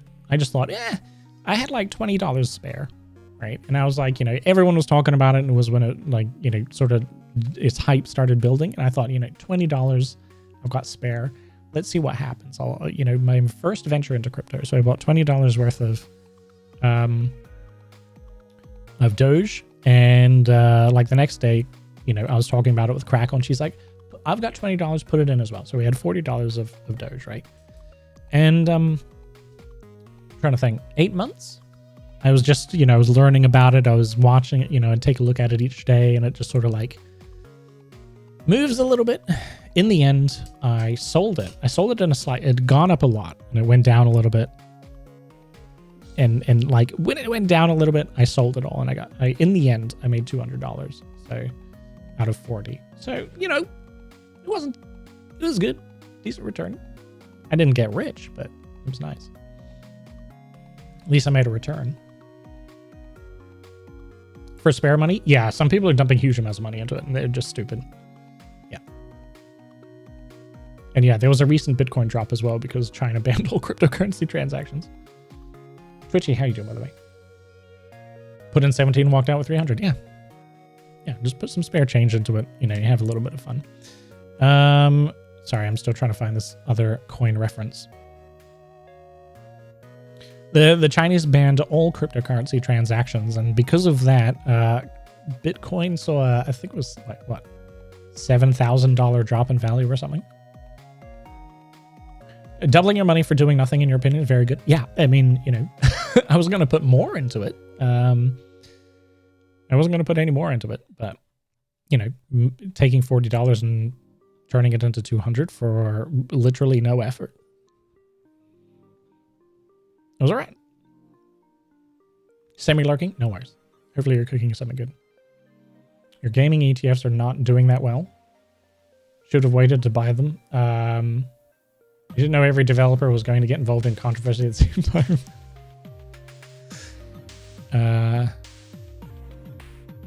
Had a whole thing with IceSafe. Not sure what that is. It was a bank that crashed. Gotcha. Because it was regulated, eventually people got their money back because the government interfered. Crypto? Yes. And the maker can just run off and disappear. That's actually happened a few times, Violet. That's happened a few times. Similarly, not sure how much people understand, and I don't understand it all as well, but you have a wallet for crypto, right? You have a wallet to store your cryptocurrency in, and you can have like a wallet in the cloud where it's just always there. You can log in and you can see your crypto and stuff. But people that want to be extra secure, you can have a hardware wallet, which is like a little USB key, and the data's stored on that, right? So you can have that key wherever you want. If you lose that key, you're fucked, because it's not backed up or stored anywhere. It's that hardware key, so keep it safe. You also have cold wallets, which, as an easy explanation, you can have the wallet on your laptop, right? And you make a transaction, whatever, and it's all saved on your laptop. You disconnect your laptop from the network, and your money's safe on that wallet on the laptop. But you can have it not connected to the internet or anything, so no one can do anything with it. And then when you want to deal with it, you can turn the laptop on, connect it to the network, and trade or sell it or whatever. There was a guy in the US. He ran a cold wallet, call it a bank. I can't remember what the technical term of it was. But ultimately, people used him as a bank to have a cold wallet on. And, you know, their wallets were stored on his system, and he kept it all safe. And, you know, and he provided a service. Well, he died. And obviously, to keep everything safe, it's all heavily encrypted. It's password locked and all this sort of stuff. Well, unfortunately, he died, and no one knows the keys. No one knows the passwords. The encryption's like so high it can't be broken. His wife doesn't even know the details to it, and there's people with millions of dollars worth of crypto stored on this guy's system, but yet no one can get it back. And it's not regulated. So it's sitting there. So heaps of the people who stored it have tried suing his wife. And she's like, I literally have no idea how to get into the system. Apparently they've like employed all sorts of, security people and stuff to try and crack into it, to try and recover people's money. And as far as I can remember, or the last I saw, they still haven't been able to recover it. And yeah, like you say, because it's not regulated, that money's locked away. And Finmid, just like you said, yeah, there's a guy who doesn't have access to a hard drive. There was also a guy who was in Bitcoin really early on, and he had a wallet on a hard drive. And Bitcoin was worth like nothing at the time. He had a shit ton of Bitcoin on it, and he ended up just throwing the whole PC away, hard drive and all. And it, went into a landfill, and now Bitcoin's worth a shit ton of money. He would be, I can't remember what they estimated at, multi-millionaire anyway, if he had the hard drive. And he's applied for grants to go excavate the landfill to try and find his hard drive, and I'm pretty sure he keeps getting denied.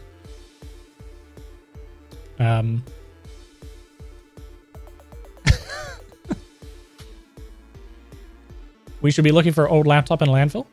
PC hard drive, internal hard drive, apparently, yes.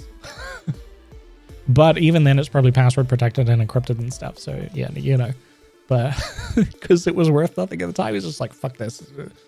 I think he even forgot he had the wallet on the hard drive. And then it wasn't till like, a Bitcoin exploded that he thought about it, and he went, shit, I had a wallet on that hard drive. He must be sad. Yeah, it was. Yeah, you definitely kick yourself, right? Crazy future where people go dumpster diving for Bitcoin wallets. Yeah. Yeah. Yeah, absolutely. I mean, here's one example of this. Sorry, I'm still looking for this other example of coins. We have a new quest marker. And this is why you don't throw out your hard drives, kids. Get sad because you threw out old clothes. Now you have to... Wait, what? Oh, you threw out old clothes, now you have to paint a wall? Yeah, gotcha. So you have to buy, like, overalls instead. Painter's overalls aren't that expensive, by the way. But yeah, I know what you mean. Here's an example here, actually. So Peter McKinnon is quite a popular photographer. He's a fabulous photographer. See this coin here? This coin here is I can't remember what he calls it, but it's like the pirate crew or something like that. He's got this community, so to speak. And that community gets coins. It's like a new coin every year. So it's like this incentive to be a member of the community. You have to pay, obviously. But each year you get this new special edition coin. There's only a certain amount of them. So again, it's a collectible. And you get it as part of being part of the community. And there's this whole... And when I say it's a community, it's like worldwide. It's quite a large community. But it's this exclusive club of the people who hold the coins. And it's like this coveted event of receiving your coin each year. And there's this whole sub-community of people who have the coins. And, you know, some people carrying them with them all the time. It's almost like a secret society kind of thing. And he's a photographer. He does other ventures and stuff as well. But he's just managed this whole almost cult, if you will. Behind the community, it's you know, this coveted membership that heaps of people just feel it's super special to be a part of and to receive a coin. So yeah, it's really interesting to build a community to the point where you develop that kind of thing in it. The ET Atari situation, yeah. But they, well, yeah, they threw them out because they were worthless. Now they're actually worth something. Yeah, brand building achieved. Yeah, absolutely. And there's all sorts of people that post it when they receive their coin. It comes in like this really nice box, you know, and they make it this whole event of receiving their coin. It's really interesting. I'm just trying to see if I can find another example. They're really well made and stuff, obviously, as well. Because when I first saw it, I just thought, oh, yeah, it's a cool looking coin. And he advertises it very well and very subtly. Here's another example. He does these top-down, these flat lays. And it's not mentioned. There's another one. You have these leather wallets to hold them in and stuff as well. You know, doesn't mention it. The article's actually about the MagSafe wallet. And there's this little coin. You know, little subtle, little... Asked her dad for his old ones, and he threw them away when you were born. The vinyls. Yeah. Super Mario Bros. NES is actually very valuable if it's a cartridge that isn't combined with Duck Hunt. I've got one. I've got one. The original one? I was thinking about this the other day. I've told the story before, but when I was a kid, I had a NES, an original NES with about 90 odd games to it in a box. My parents gave it to someone to hold on to, and they effectively just lost it.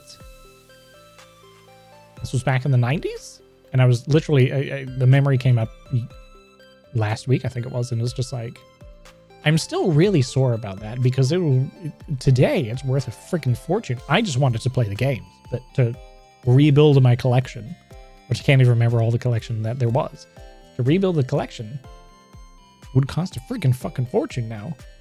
So it was never going to happen.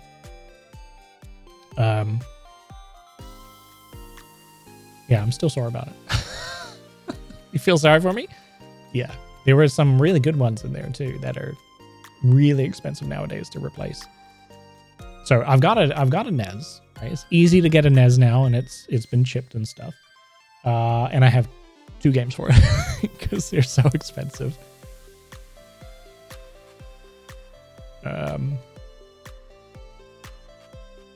Shadow of the Ninja. Oh, that was a good game. It's roughly 60 to 80 bucks. Yeah. Try and get an original cartridge of The Legend of Zelda, the gold cartridge. Man. Yeah. There used to be a retro game market in London here that I used to go to. And I went there and it was just, man, the price of the cartridges. And it's just like, I'm never rebuilding my collection. You're too young and children for this. No, you're not. It goes for any console though, right? I have a Super Nintendo still with my original collection of that at least. The collection wasn't as big. I think I've got about like 15 games on that, I think. But it could be anything. You know, it could be PlayStation 1. You know, if that was your generation, it could be PlayStation 1 and a whole bunch of games for that. You know, PlayStation 1 games are getting pricey now because they're becoming collectibles. You're old enough, but you're never allowed to. Yeah, I mean, it same goes with anything, though, right? Could be books. You know, first editions of books, old books, and all that sort of stuff. I'm still scrolling, trying to find a better example of this stuff, by the way. Drooling at Game Boys in the big supermarkets. Yeah, I always wanted a Game Boy as well. My parents would never get one. I just borrowed one of my friends' one all the time because he was sick and tired of playing it. Yeah, I always wanted a Game Boy. I got my first Game Boy Advance at like the age of like 20 something because I got it in a secondhand store. Mooncake, how you doing? What have you missed? A lot.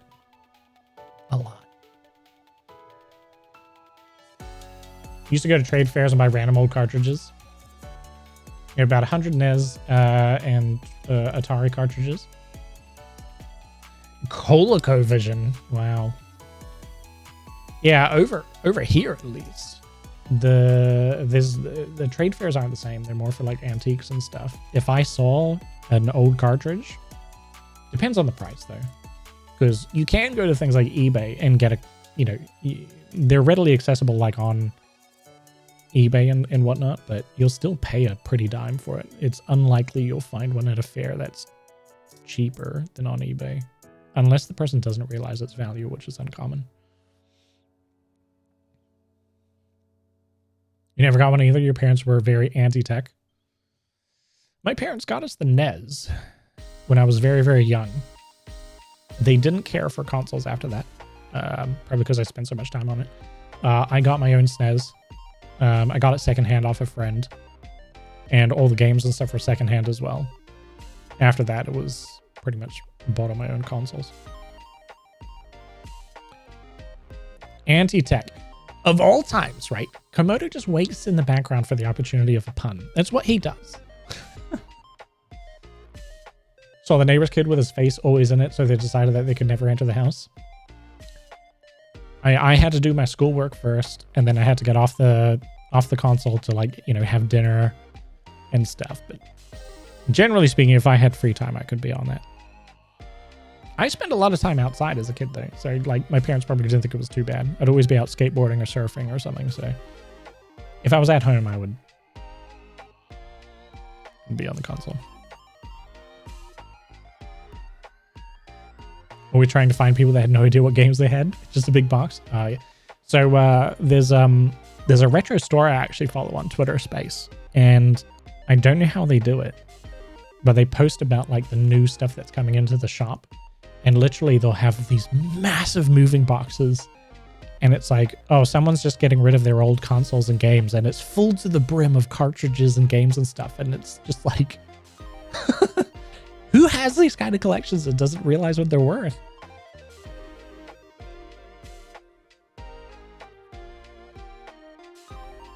Yeah, you can tell your parents how. Oh, my Santa, I bring it up with my parents all the time how they lost that box of of games and what the current value is for them. I remind them of that quite frequently.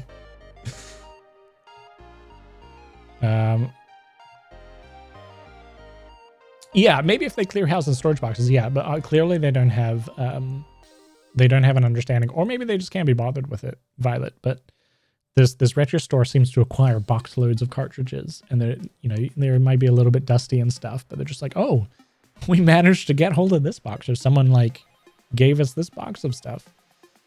It's insane. Let's try somewhere else. You must dash for the dentist. Have fun, Komodo. We're ad hocing here.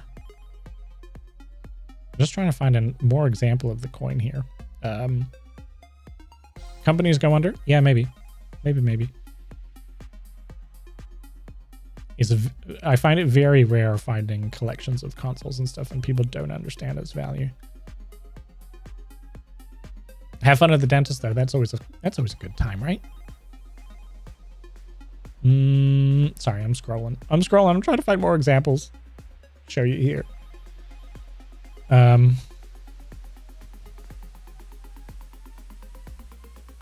Aside from the collectible stuff, I guess another example is actually Crackle. So if you don't know, Crackle's my wife. She streams herself, but she's also a jeweler. And she partnered with Bearboo. If you don't know who that is, Bearboo's another streamer. She partnered with Bearboo. And she came up with the idea of making pins. So, you know, pins that you can put on your jacket or whatever. Out of one of Bear's emotes. And this is kind of similar on this coin concept of a collectible within a specific community. So Crackle now sells these handmade pins. They're bare butt pins. Hold on, I can dig up an example if you haven't seen them. Hard to know the value of stuff you put aside though, unless it's a field you're into. Yeah, absolutely. And value is perceived as well, isn't it? It's very personal. So something that I find very valuable, other people won't care about. They'll be like, oh, it's $1. Whereas instead it's, you know, very valuable to someone else. So the value behind something is what you make it. Oh my God, where are these pins? I'm trying to find an example of them. You're 2 copies of a few games because of buying lots. Slot racers on Atari. Would you sell the duplicates? There we go. So these aren't the finished pins, but this is what they look like. So Crackle is making these pins. These are in the shape of one of Bear's emotes, and anyone in Bear's community can buy them. And it's like being part of the community, right? You can help it by getting a pin to wear. So it's very much like the collectible coin kind of thing. They're made out of brass, and yeah, they're just a little small pin. Put it on your jacket, or if you ever go to like TwitchCon, you put it on your lanyard because generally everyone's got pins to hand out. So it's like a collectible. And I don't know. I'm just saying, but at some other point, Crackle might make a new one and stop selling these ones, so it's like a collectible, so to speak.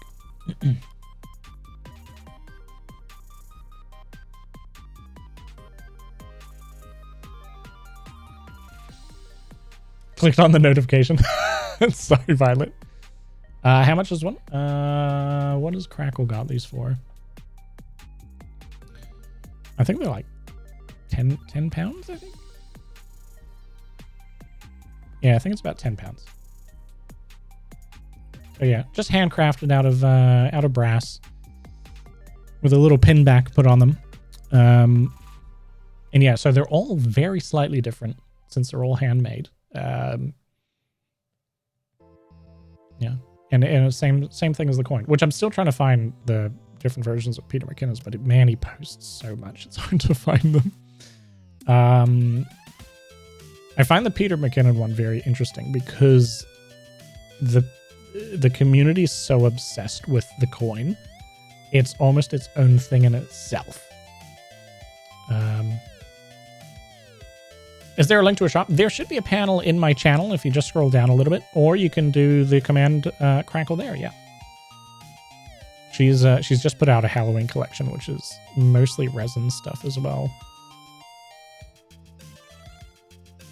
But yeah, she's a silversmith normally, but she's branching out and doing stuff in brass and resin.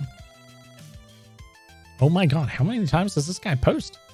All right, well, you get the idea anyway. There's these collectible coins, and I just find it a very interesting aspect to create this following or this culture that it's not even his main product. It's not even his main product. It's like a little side piece. Where is it? Wrong window. It's a little side piece that people have become attached to. I guess that's the dream, right? An extra revenue chain coming in. There's obviously a cost in designing each coin that goes out and you know, manufacturing it and shipping it and all this sort of stuff, but get people attached to it. Suggesting that to a streamer. Different than your 101st cup or tea or cap. Yeah. Yeah. So yeah, it was an idea that came to Crackle and Bear liked it, so they went with it. Been a surprising amount of people who have jumped on it, which has been interesting. Partnership with a smaller business, yeah, for sure. Yeah, and they just look good, and it's been an interesting experience for Crackle as well. Making them, it's not normally been a process that she's done to make pins like this, so yeah, it's been a learning experience for her as well. They come out pretty well. But yeah, there's like Aaron's coin for his community as well, so not everyone gets a coin. It's a way to support him financially as a creator. I'm not sure if there's any benefits behind him. I haven't asked him specifically. But yeah, going back to Felicia Day's thing. Kind of a similar thing. It's virtual, right? The coins that you buy, the geeked coins, they're virtual, but it's similar sort of thing, right? You're part of a select sub-community supporting a creator by buying a limited amount of something. Could be anything. You know, it could be anything. Could be, you know, a streamer could make special edition playing cards, for example, and have 100 packs available. And, you know, some people like collectibles. Replacement for all the different monetization options. Yeah. Which is an interesting way of doing it as well, because to me, if you sell out of all the coins, right? What was there? 750,000, right? Or 760,000 coins. You can mint new coins, but that generally drops the value of the existing coins. But what happens when you sell out of them all? You stop getting money coming in. So that's why I think it's a little bit weird. Limited production merch? Yeah, maybe. It's an interesting concept. I never thought of a creator using crypto in this manner, but there you go. It's a cool idea. It's interesting. It's new. Not going to fault him on it. So yeah, that's should we do a recap? Should we do a quick recap? Yeah, appreciate it, Violet. I'm going to look at that a little bit later as well. Quick recap for those who missed it. Twitch and Warner Music Group have announced a first-of-its-kind partnership, although they also signed a deal with the NMPA. It doesn't mean you can stream DMCA music on your channel still. It doesn't change that fact. We still don't know what the full details mean, but anyway. Eternal.gg is a new platform being started up where streamers can mint a clip as an NFT and sell it on the marketplace. Currently, they're concentrating on the top 1% streamers. So it's not necessarily going to be worthwhile for anyone else, but there's a platform being built on it. I don't agree with it. I don't think it's very, you know, anyway, it's whatever. It's happening. Twitch is testing out this boost the stream paid feature. Again, it's weird. Viewers paying to boost a streamer's channel. The streamer gets no cut of the revenue. It's a very, very weird way of going about it. It's receiving a lot of negativity. I don't think it's going to become an actual thing. It's a very small experiment. Audio ads are coming to the platform. So instead of a full screen video advertisement taking up the screen, instead the audio will be replaced by an audio advertisement. You get a little pop out to say that it's currently happening at the time.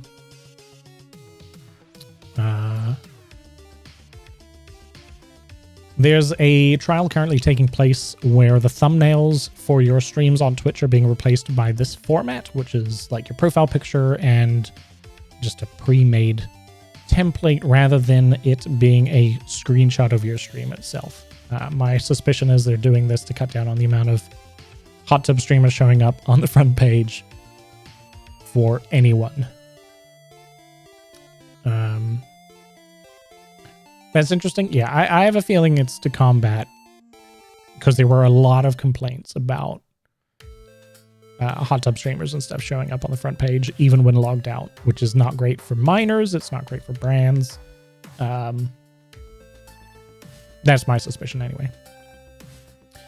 There's a big article on Reddit about Streamlabs scamming people. I agree. So Streamlabs business processes are very scammy, and that's ultimately driven me away from them.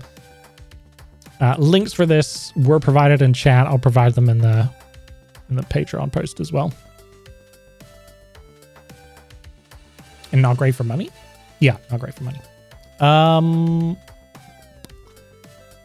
Hate raids are continuing, now targeting people with the veteran tag.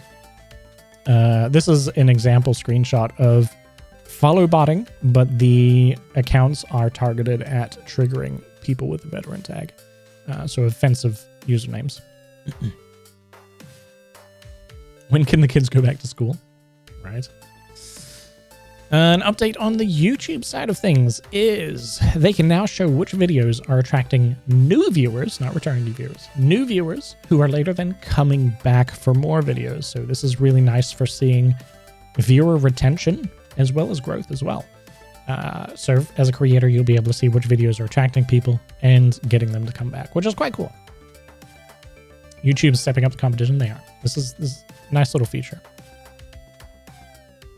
Starting next week, Twitch is trialing a fun fact for resubscribers. So when someone resubscribes in the chat, a little fun fact will appear.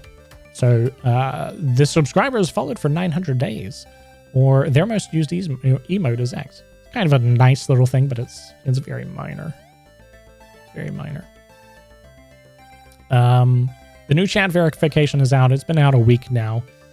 I think this is a great move to try and get increased safety for streamers. You can customize it quite heavily compared to previous options that were available. It's good, but it's out there. You're going to start listing their Amazon purchases too? Maybe. Maybe. Twitch did an actual video about the new chat verification. There it is in chat. It's quite informative. I would suggest watching it. I put out a little warning just at the start of stream to enable two-factor, not just on your Discord account, although I have said do it on your Discord account. Do it on everything. Seriously, do it on everything. Discord is currently a problem though at the moment. There's a lot of accounts being compromised and then used to spread scams, which in turn are leading to the accounts getting banned and suspended permanently. So yeah, if you haven't already, enable two-factor, just for your own safety. There's bad advice going around. There's constantly bad advice going around in regards to streaming content creation and so forth. There's no real way to identify bad advice if you're a new streamer or if you're not really sort of in that space and you're trying to understand it. This is one example that I came across, and this is a problem. This is actually one of the reasons why I started doing the Stream Talk stuff, was to try and dispel the bad information, because there's so much of it out there and it's making it so hard for streamers to understand the landscape and just to grow themselves. Your beef is calling violent. Go deal with your beef. Need to rub some teriyaki? How are you talking about food? And a reminder, you as a creator are a brand. Everything you do, everywhere, is a representation of that brand. So just remember, making some things public is not a good thing. Making some things public is not a good thing. It can potentially harm you and potential further deals. It can even, if it's bad enough, not hinder, it can even break deals that you might have, any sort of partnerships with brands or developers or whatever. If there's historical content or historical evidence of not great interactions, they can decide to sever those ties. So yeah, you are a brand. Just be aware of what you're putting out there, whether that be on camera, on video, in person, as well as on social media. I've seen a few examples that have not been great and should have been left in the DMs, like I say. Even then, just be aware, if you have not great interactions over DMs, if that person so feels, they could screenshot it and share it publicly. So just FYI. Putting that out there as a warning. It's happened before. It can definitely happen again. Some people have been perceived as, you know, the perfect nice person outwardly. Then in DMs, they're a completely different person. A few people have been outed that way. So anyway, that's the Stream Talk content. That's a quick recap. I'm going to take a